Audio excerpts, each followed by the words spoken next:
comedy. Who are dropping on their vehicle and running, leaving their vehicle. A place where you can air your views. I want to report the situation. Only on your number one station for talk. This is not the way. We cannot continue like this. 95.1 Nigeria Info. Abuja. Let's talk.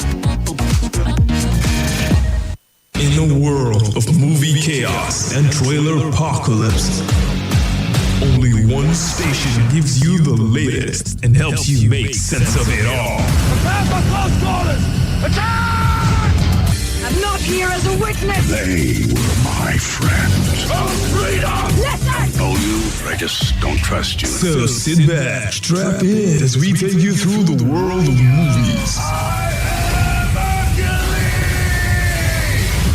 animations, Smile and wave, boys. original soundtracks, and awesomeness of epic proportions. Calling me with me! Tough guys! You just want to laugh at me like everyone else! Hold nothing back! It's the movies. Awesome. I don't have friends. I got family. Sundays, 8 p.m. on your number one talk station, 95.1 Nigeria Info. Let's talk movies right now. This is Hard Facts. Hard facts. On 95.1 Nigeria Info.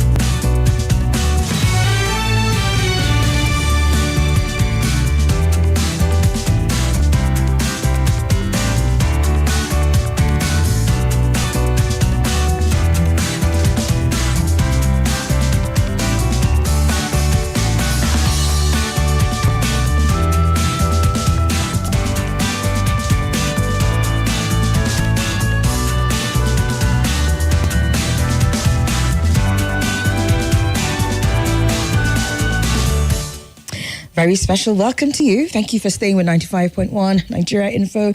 It's time for us to get into Hard Facts. Hard Facts, this Thursday edition. And Somi, that's me, S-O-M-I, short for Somi. I'll be the one taking you through from now up until 7 p.m. We start off with the roundtable conversations, after which we get into our main conversation for the day. And then we see how we can wrap it up with some eyewitness reports. But I'd like to hear from you right now. I hope you've had a great day thus far. I hope that, just as some people have said, the fill queues are reducing. I hope you're not caught up in some fill queue right now. And I hope nobody's looking for your trouble. If anyone is, just let me know. We'll see what we can do about that. But welcome. Thank you so much for staying with your number one talk station, 95.1 Nigeria Info. And let's get into the conversation. Today, you all are going to be my guests. Yes, indeed. Starting with the roundtable, I'm going to be looking at the top 3 stories in the headlines or in the news, top 3 headlines making the news. And then, also on the conversation where we're going to be talking about some very interesting things as well regarding the state of things in our beloved country, Nigeria. And yes, I say our beloved country, Nigeria. It can be frustrating, but sometimes you think about it and the country like that, family member, you know how it is with family sometimes where they get on your nerves. They are the ones that know how to touch you in the spots, in the places that matter the most, and you just want to wring their necks sometimes. No, we're not promoting any violence. You just want to scratch out you want to do something because the country has a way of getting to you, just like family does sometimes. But you can't help but love the country. And just in case you are one of those people listening right now, you are thinking, no, for what? No.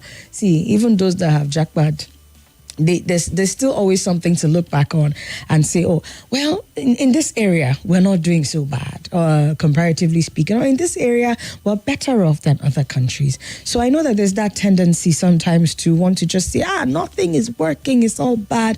But there is some good. There is some good. And let's start off the show with that mindset. In everything, you should always look for the positives. And that's what will keep us going. That's what will keep us going. It has kept us going for this long. And guess what? It has kept some of our parents and the ones that have come before us going. I remember looking at the headlines from the 70s and the 80s and seeing some of these things that we're dealing with today also persisting back then in their times. But somehow they made it through. And that's what we're going to do. Even in this time, we are going to make it through, whether we like it or not, whether they like it or not. All right. So welcome once again. It's the Roundtable, and we are going to be looking at the headlines. I have this one here. Quite a troublesome thing, but at the same time, you look at it and you just say, have we started again? We have Saleh Maman, who was sacked as Minister of Power under ex-President Muhammad Buhari, who was today arraigned. And but the arraignment had to stall at the Federal High Court because apparently, upon resumption of the proceedings, he collapsed. As a matter of fact, outside of the courtroom before the case was called, the former Minister's Counsel, Femi Ate San, told the presiding judge, Justice James Omotosho, shortly when the matter was called for Maman to take his plea that this is the situation of things. Upon resumption of hearing, the ex-minister then walked into the courtroom, stepped into the dock with part of his clothes drenched. Justice Omotosho then asked why Maman was sweating, whether it was raining outside. And the former minister who responded from the dock said, water was poured on him. They had to pour water on him to revive him. Now, the counsel for the EFCC, Adeyinka Olumide Fushika, while addressing the court, said, though the matter was fixed for Maman's arraignment, there was a development outside the courtroom, and he had a discussion with the defendant's counsel about his reported ill health. And he said when he was informed, he said, I will want my learned senior advocate to tell the Honorable Court himself what is going on. And so they ushered him in and all of that. Now, remember, this arraignment is basically about what happened during the minister's tenure. In September 2021, as a matter of fact, the former President Muhammadu Buhari had fired Maman alongside Minister of Agriculture Sabo Nanono. Right? They were about the only ministers the president sacked in his 8-year tenure, aside from some of those he dropped in his first term. And the matter on ground for which he's being arraigned for is apparently a 1 point. All right, no. That's not him. But obviously, he's been arraigned to come and answer for some of the misdemeanor and misappropriation and all of that of funds. And we tend to see what we have. I wouldn't say it's necessarily a culture or it's a thing among some of the people who have been called to answer for their actions, but it is some form of a trend that we've seen at least on one occasion or the other, where they now, perhaps we can call it feigning of ill health, or they all of a sudden develop some sort of ailment or disability or inability to be able to stand and answer for their crimes. And so this is what we're having now. This is the first headline that I'm sharing with you here. And Saleh Maman apparently collapsed outside the court upon his arraignment when he was brought up to answer for his crimes. Now, this is a worrisome trend, and I'm still following through the story to see what happened at the end of the day, and I'll be sharing that as well when we come back from this break. But it's our first story, and it is the Roundtable, and we're going to be getting into all those matters as deep in a much detailed way as we can get. All right, okay. So these are the stories that we're looking at. This one coming up, and then I have another story here, but this time around from what's happening in Kenya. This time around, when somebody, when a political leader was, taken on or they're trying to hold him account for his actions, you are seeing that he's doing what needs to be done in response to the people and the cries of the people. In our own case in Nigeria, I believe we're still a work in progress, and we're going to get to that point. But more on those other stories that I will be sharing when we come back from this break. I need to go pay some bills. So stay with 95.1 Nigeria Info. When I come back, we'll be opening up the phone lines so that we can get straight away to your contribution contributions and your thoughts on the matter. Remember, we're also streaming live on Facebook and YouTube. You can join me at Nigeria Info Abuja to drop your thoughts and your contributions as well to the matter. First story on ground, we have somebody who has fainted, an ex-minister who has fainted when called upon for his duties. It does beg the question, really, what is it about our ministers? Something about the way they are appointed or the manner they are appointed. Perhaps we need to look at it from the point of the presidents who are appointing these people. There's also some drama brewing also coming from yesterday with the Minister of Women Affairs, who was also being taken to task on some alleged misappropriation of funds.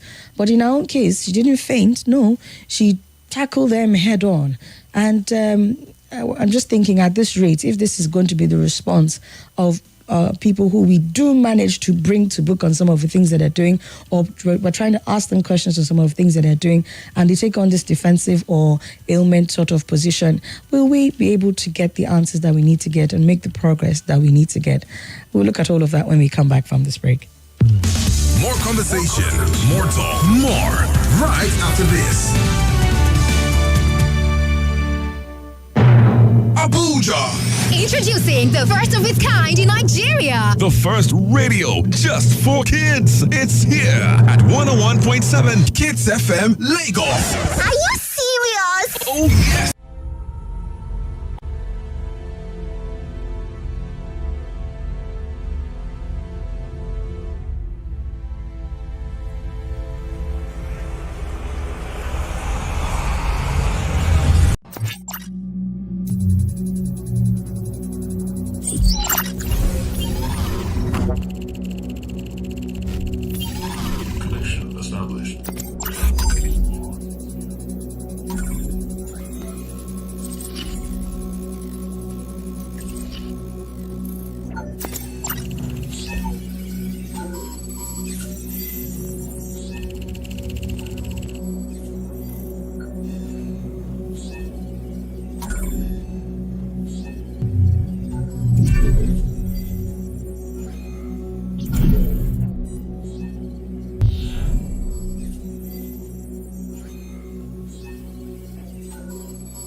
All right, it's Hard Facts here on your number one talk station, 95.1 Nigeria Info, and we are on the roundtable. And we're looking at some of the stories that are making the headlines at Shed. The first story about the ex-minister Maman, who collapsed outside the courtroom as the money laundering case that he was being charged for began today. Apparently, they went on with the proceedings, and we'll be following it very, very closely to see what happens in that regard. I was talking just before the break about how there's a lot of drama that we see when it comes to, holding our public officials to account, and sometimes even the elected officials. It's always seems like it's a case of either you cannot ask them questions, or you cannot take them to account for some of the things that they've done. When you do eventually have an opportunity to do that, there seems to be a lot of back and forth. Yesterday, it was between members of a committee in the House of Reps and the Minister of Women Affairs. I watched that video, and it was rather disturbing, I would say. I think at the end of the back and forth and the end of everything that went on, one thing was clear, is what you're now seeing that is making us have multiple budgets functioning at the same time.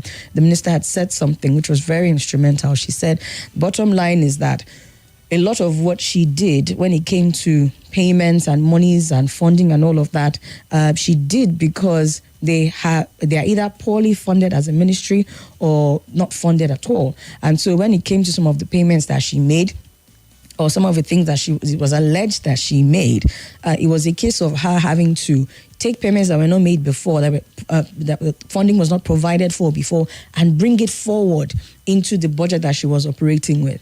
And then you start to ask yourself questions, how then do you track that?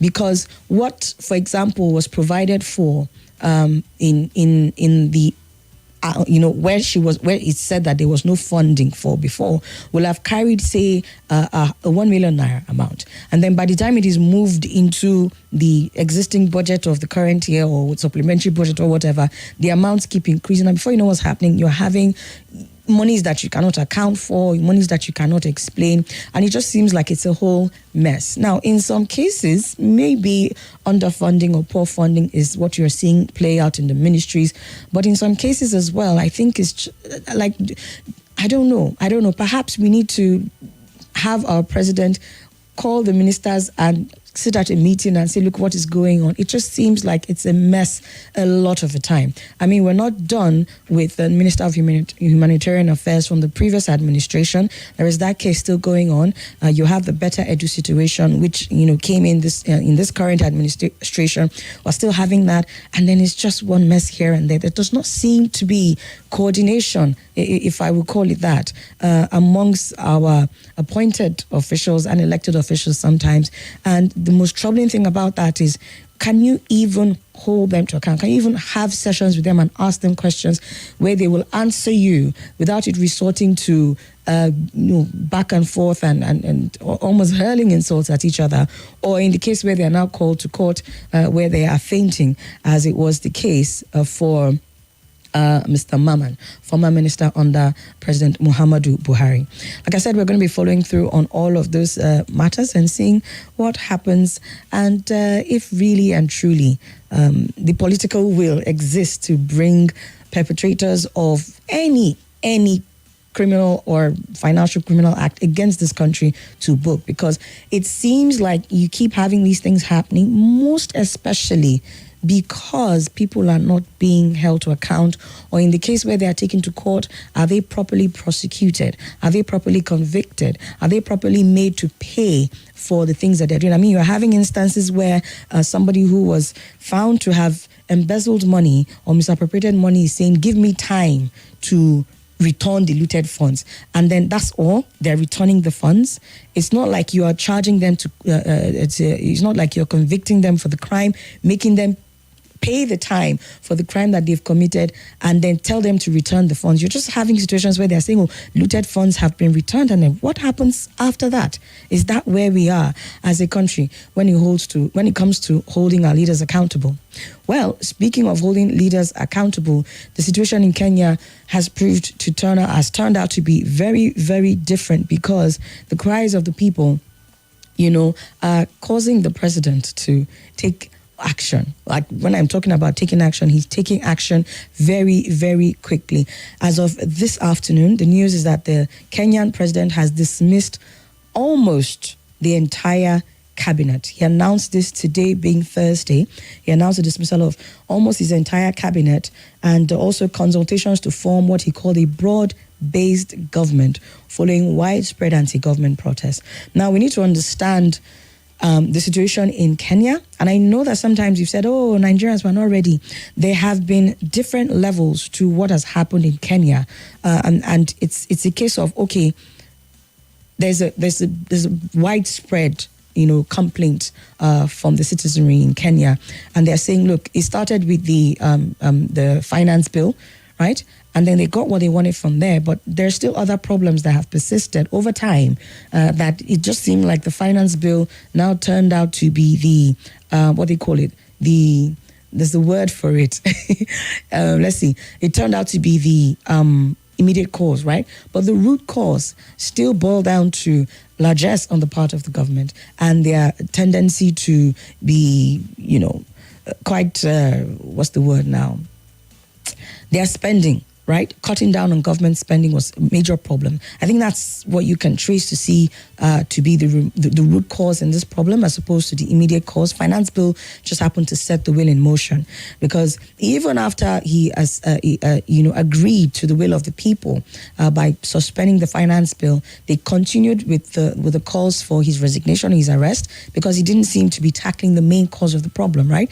And now you have him taking steps. I think last week he had cut off the budget. He had, completely removed anything that had to do with the office of the First Lady.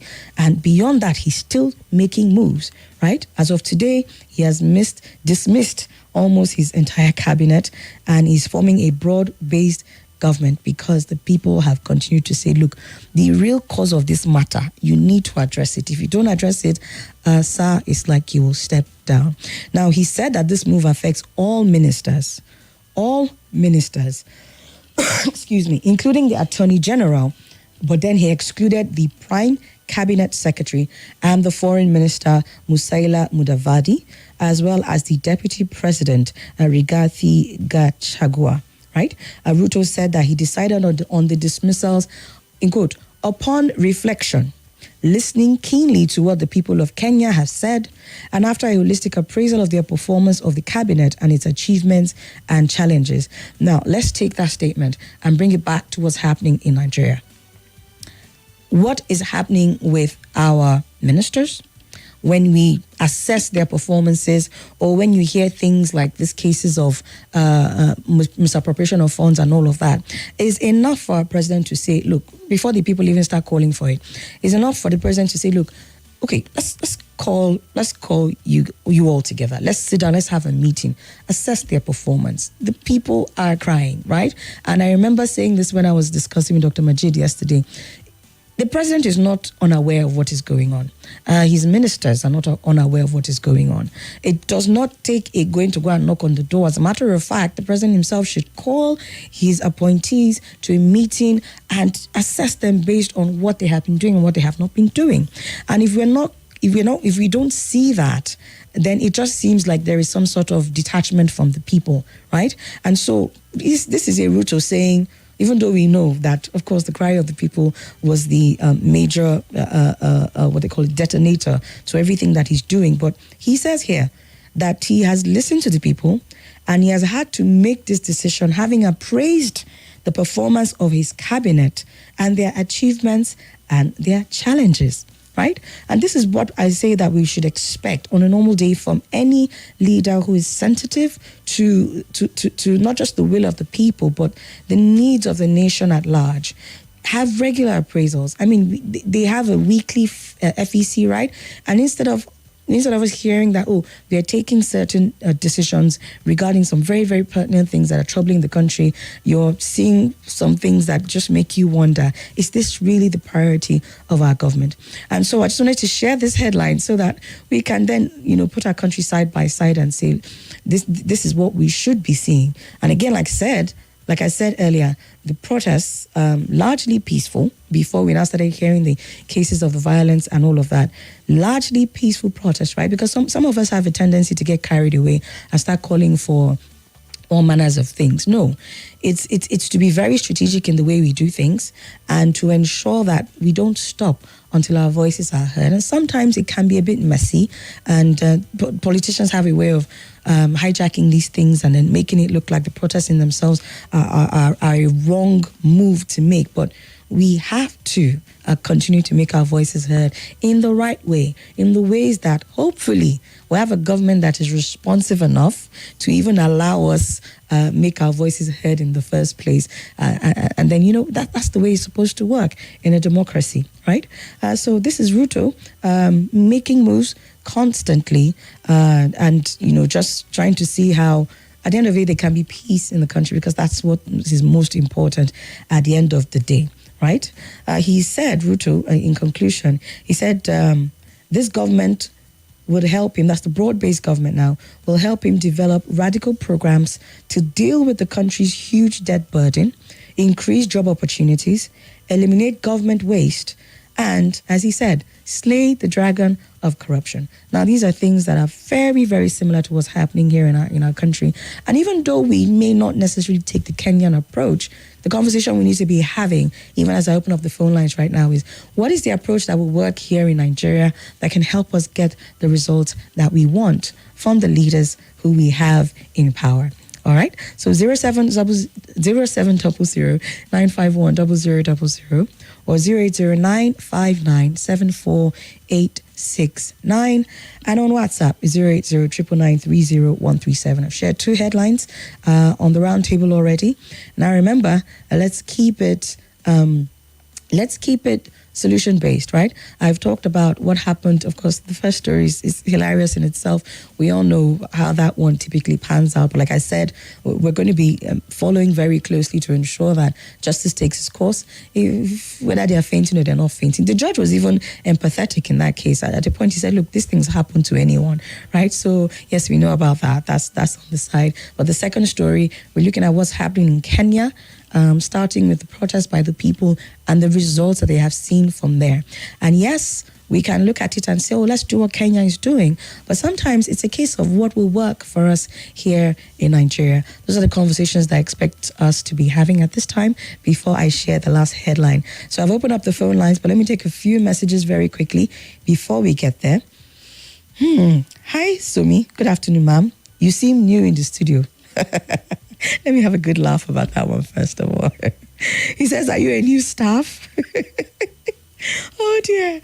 Has it been a while since I tuned into the roundtable? Just kidding. I'm learning from every conversation, ma'am.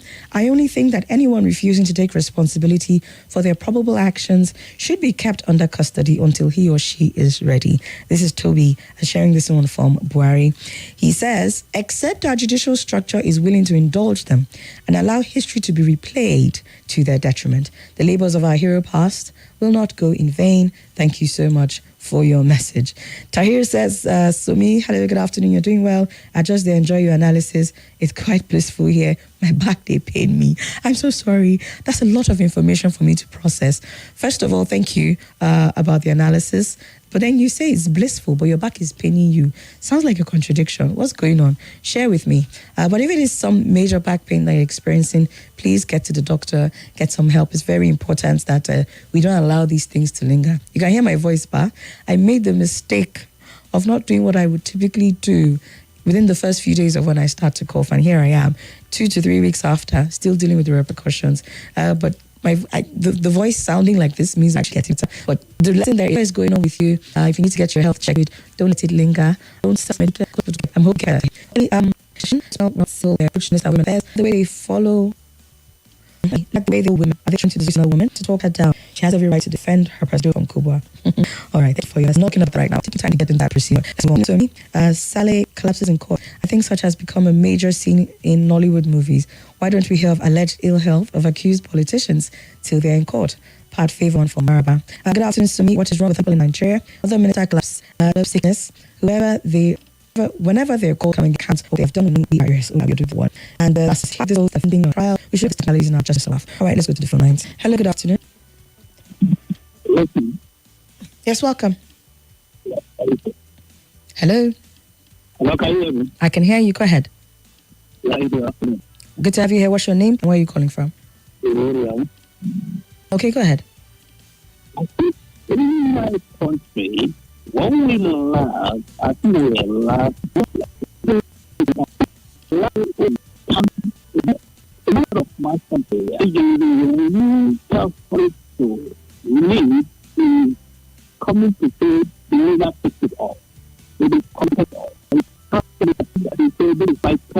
coming to rule over is not in the aspect where the state authority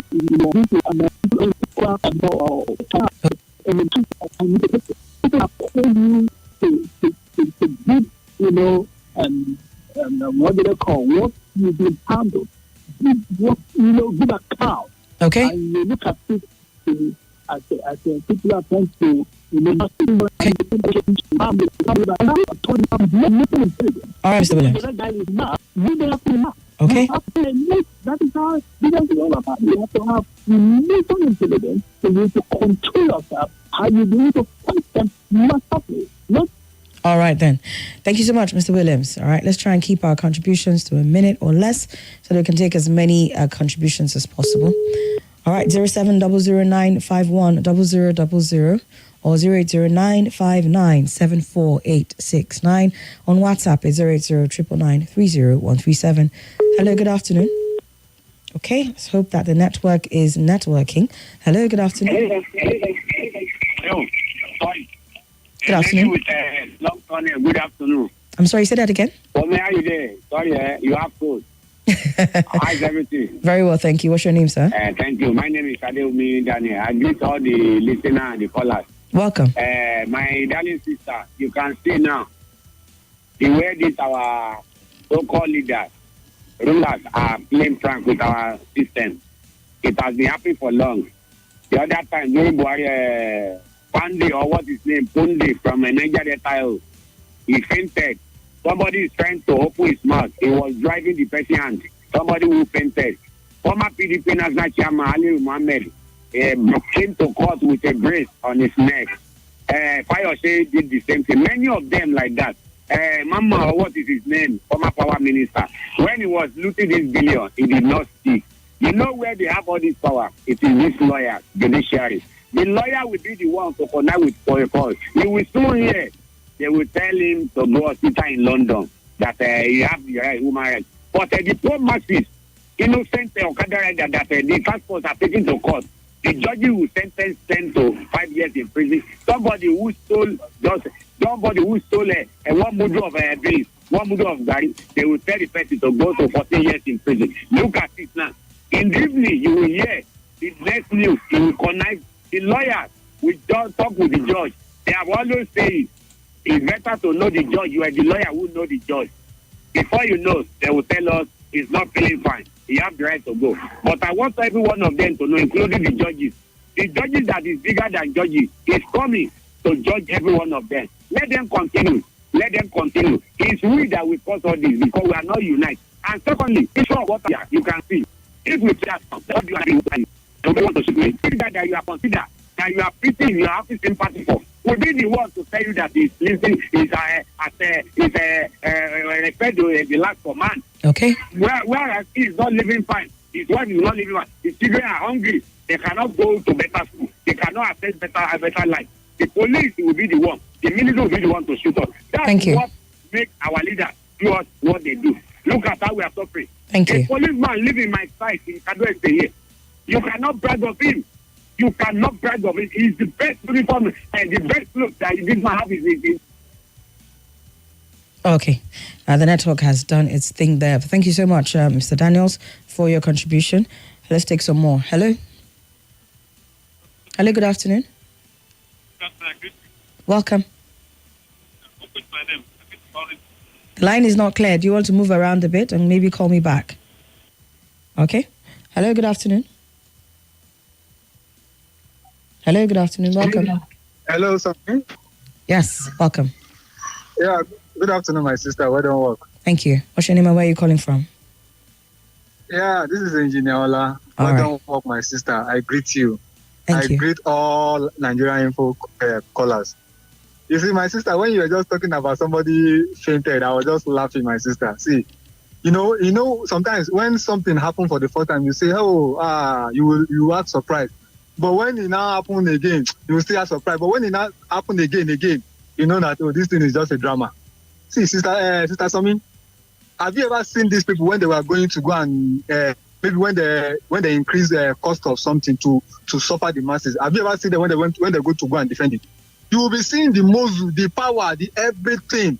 But when they ask them to come and give account of what they have taken from the government, from the people, you will start seeing them, I'm not feeling fine, I'm having malaria, I need to go to India, or I need to go to some place.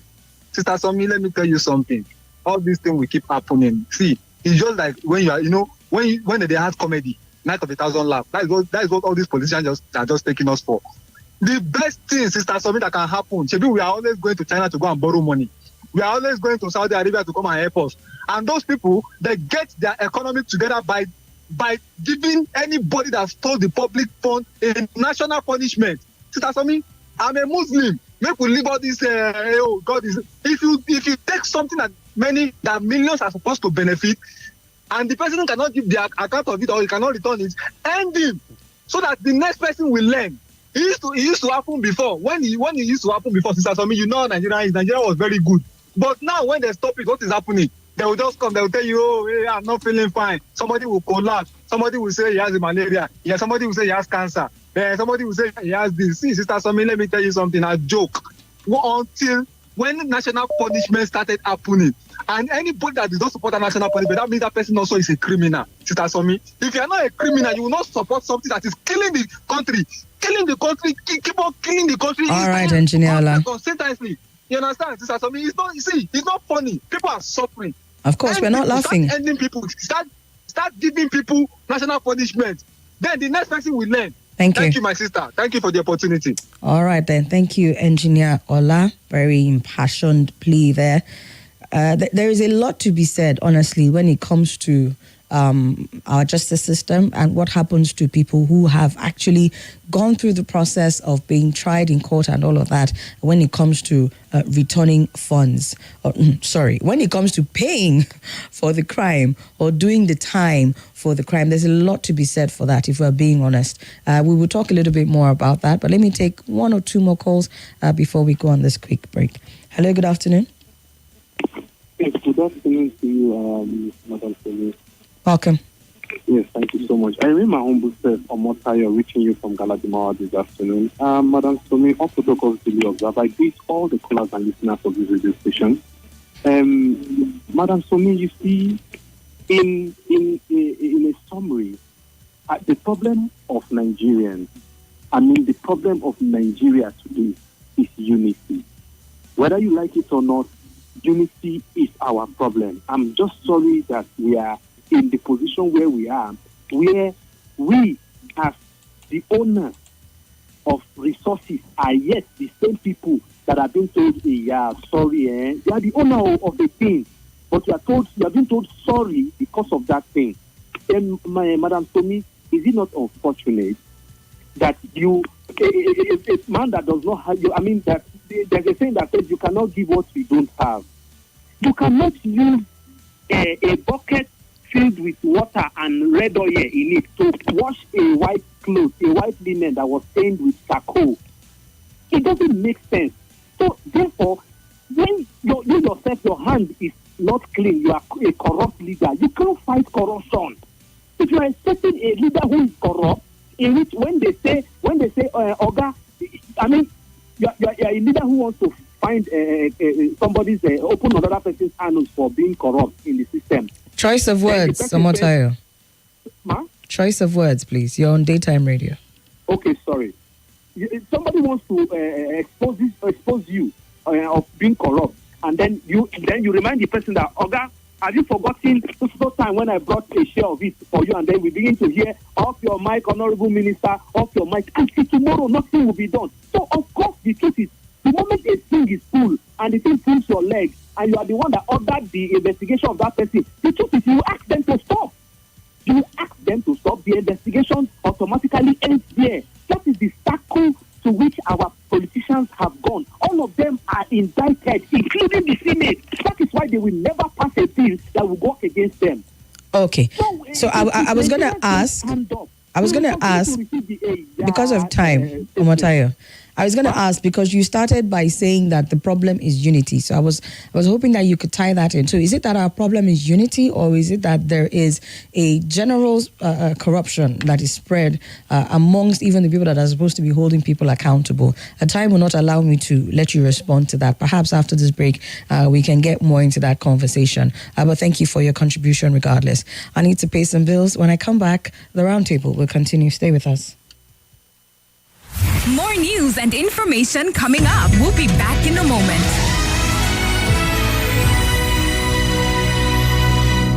The Impact Debate Tournament, the Nationals, is coming. August 12th in Lagos. Witness the brightest minds from across the country in a battle of intellect and eloquence. Have you ever wondered if controlling resources will be the key to dismantling? Yes, a child has not been properly academically satisfied. Well, has such person not also get experience, like your 5th point? Experience fierce competition. Peace cannot be kept by force. It's not because there's natural resources there. Persuasive arguments. I believe that through a balanced approach to religion and education. Don't you think that such a person is old enough to decide? And innovative thinking. By 1985, the poverty level was below 46%. If they don't have money for tuition, are you saying they are not going to be accountable? Whether you're a debater or a spectator, mark your calendars for August 12, 2024. I beg to differ. The Nationals in Lagos, Nigeria. Get ready to be part of history. For sponsorship and other inquiries, call Abuja John Agaba 0803 700 3120 0803 700 3120 or send an email to info@nigeriainfo.fm. I beg to differ students debates competition, the tournament of champions.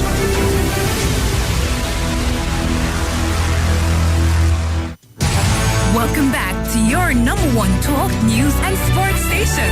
This is Nigeria Info. Nigeria Info.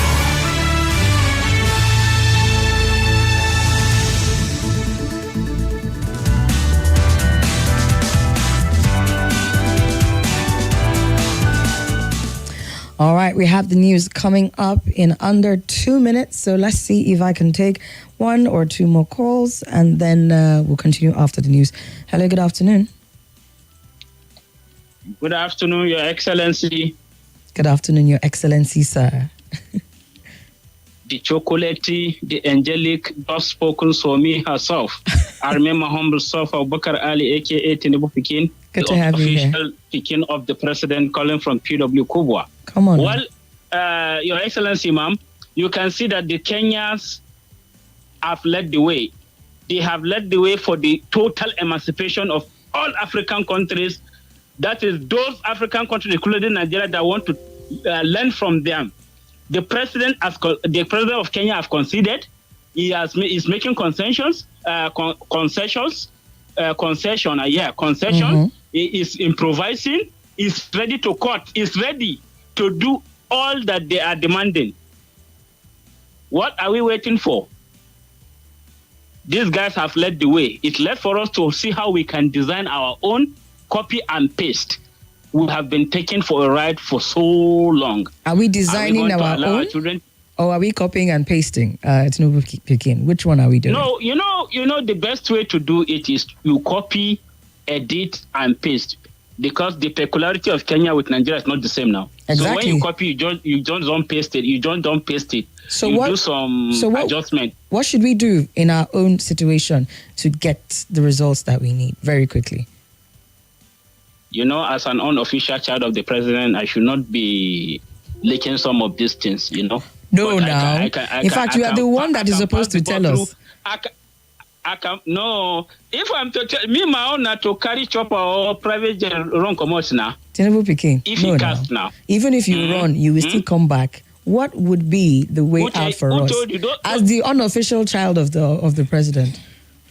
The reality is this. Let me be serious, ma'am. Now, very quickly, what is happening in Kenya? If it has not reawakened the conscience of our leaders to begin to retract their steps, to begin to take decisive and decisions that will change the current hardship that people are facing.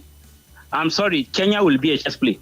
You know, we are exceptionally patient people, but don't try the patience of an innocent people. Okay. When you try it, they know they hear sorry. We have to leave it there. I know the time has gone. Thank you. Yes, we have to leave it there. You didn't give me the solution, though, and I would think that since you're the unofficial child, it would be easier for you to say, okay, from your understanding of how your unofficial father is, this is how we can get to him. Maybe we'll have that conversation with you, Tinubu Pikin, at a later time. But it's time for the news now, and Mr. Magoni is here to give us the information. I'll see you after that. This is Nigeria Info.